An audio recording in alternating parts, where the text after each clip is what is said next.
Hey, it's Gary Steinman. I'm here at PAX 2011 at Sony Showcase.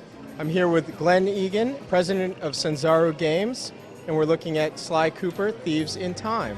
Can you talk first about what you want to retain about the Sly Cooper legacy, and then tell us a little bit about what new you're bringing to the series? Well, yeah, something, we worked on the Sly collection, so we really got to look at, all three of the previous games in really, really minute detail. I mean, apart from playing them when they originally came out, we just got to look at all the aspects of them. And something that we really enjoyed was the structure of Sly 2 and Sly 3. That sort of, they'd have this sort of hub worlds that would allow this sort of non-linear, lots of different jobs that you could take on in any kind of order.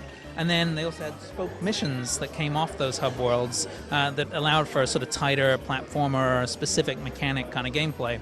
And we really like that balance, We just felt that variety of gameplay is just like a pillar of the Sly Cooper series. So that's something that we really wanted to bring over and then expand upon, in Sly Cooper Thieves in Time. Something else, that we're sort of expanding on and adding some new features to are the hideouts. Originally, hideouts in Sly, well, in all the Sly games, that act as the sort of base camp from which the gang would set off on their various jobs.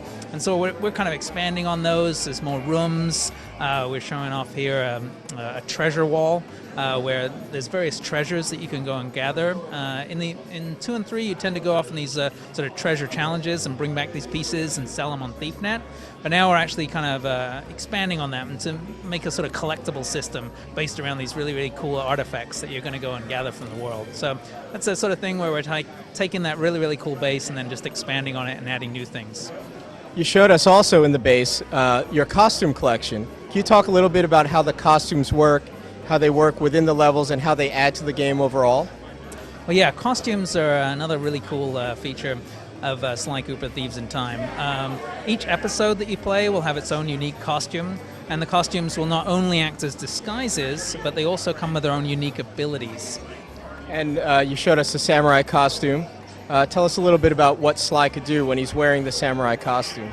Yeah, samurai armor is really cool. Of course, now he gets a lot of respect from the guards. They're like, "Oh, hey, sir," they salute as he walks past. But it's not only impervious to fire, but it also comes with this really cool shield that allows him to deflect fireballs. I think we showed in our El Jefe boss battle where he was using that to essentially defeat him.